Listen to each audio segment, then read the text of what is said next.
వర్షిణి టీవీకి స్వాగతం. మెదక్ జిల్లా రామాయంపేట మండల కేంద్రంలోని సోమవారం తోగుట పీఠాధిపతి శ్రీ శ్రీ మాధవానంద సరస్వతి స్వామి పర్యటించారు.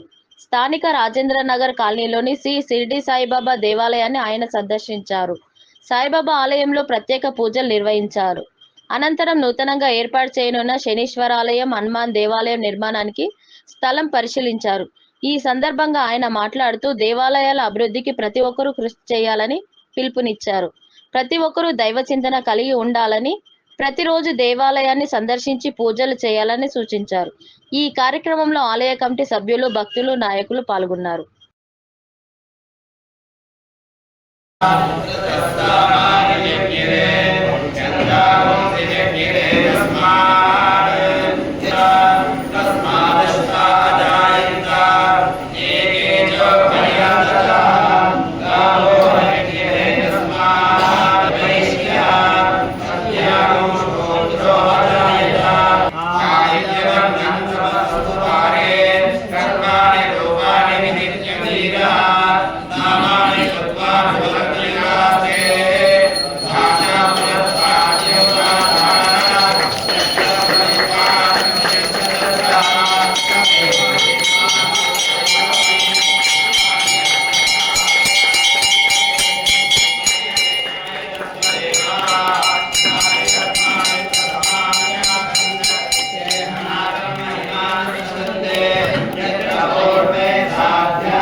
నిర్మించడం జరిగింది.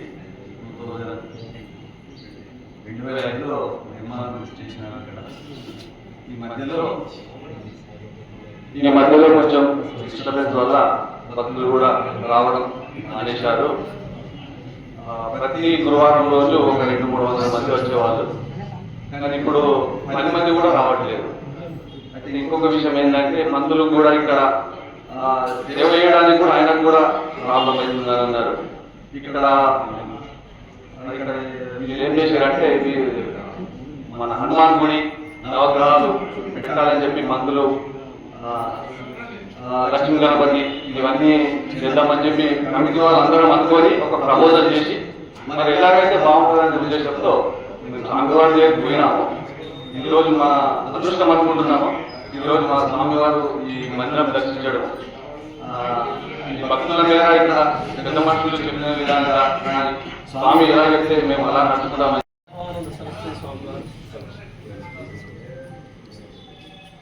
గ్రామానికి ఇచ్చేయటము మన శుక్రంగా భావించాలి.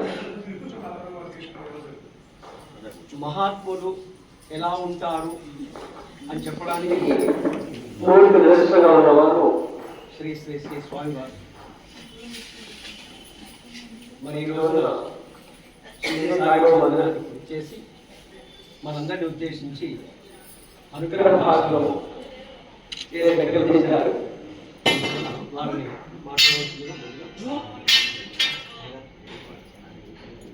మరి వాళ్ళు నిజమో కాదో మనకు తెలియదు, కానీ దానివల్ల కొందరు పంతులు కానీ గుడిలో నిర్వహించే అందరూ కూడా జీవనోపాధి కోల్పోతున్నారు.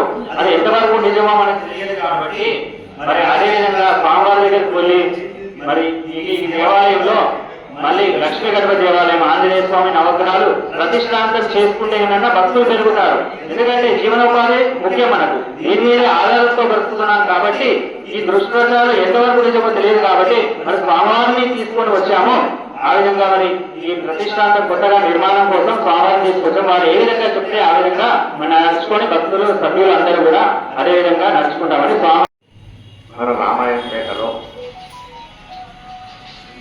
అనేక దేవతామూర్తులుగా ఏ గల్లీలో ఏ పేరుతో ఉన్నా ఒడ్డు రాజు దగ్గర నుంచి మొదలు పెడితే ఇక్కడ ఉన్న దేవుళ్ళ వరకు ఎక్కడ ఏ రూపంలో ఉన్నా అంతే జీవితాన్ని సార్థకం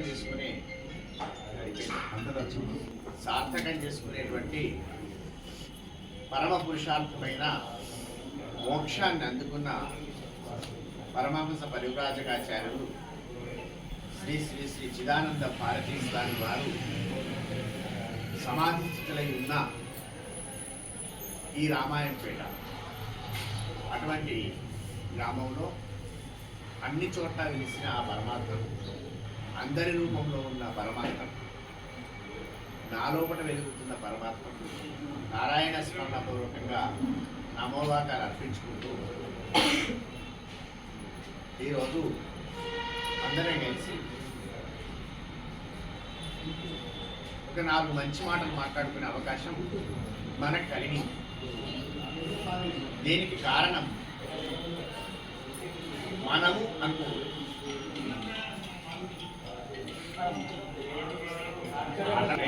మనకి కారణం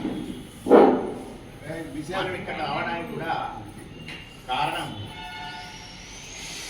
కేవలం మనమే కాదు, మన తల్లిదండ్రుల పూర్వజన్మ పుణ్యఫలం.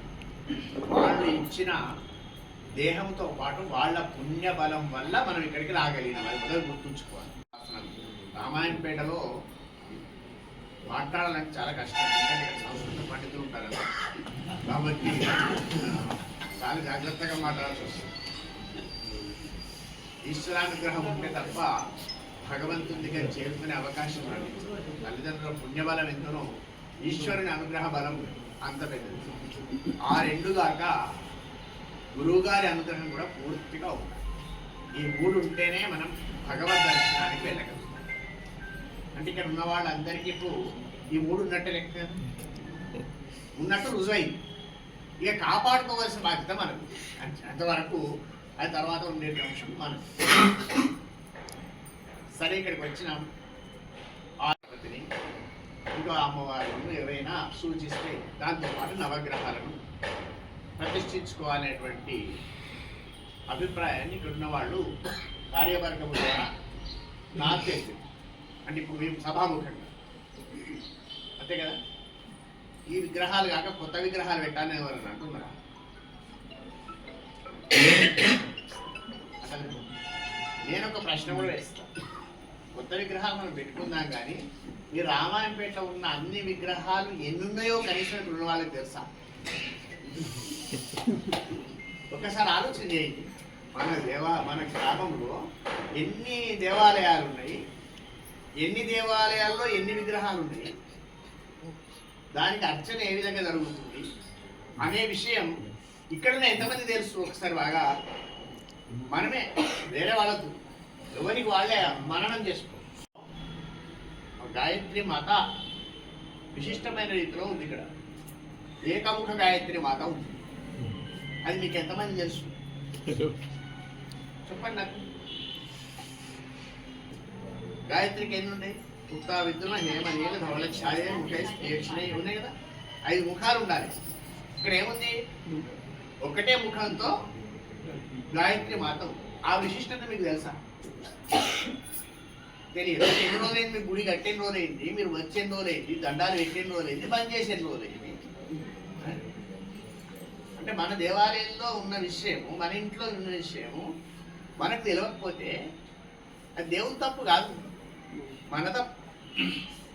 కనుక గాయత్రితో సహా, అమ్మవారితో సహా, దత్తాత్రేయంతో సహా, గణపతితో సహా మనము తప్పనిసరిగా ఇక్కడ ఒక పురస్చరణ కార్యక్రమాన్ని పెట్టుకోవాలి. ముందు ఫస్ట్ మీరు నోట్ చేసుకోండి ఎవరు కార్యకర్తలు. అలా నన్ను అడుగుతున్న జ్ఞాపకం ఉండదు.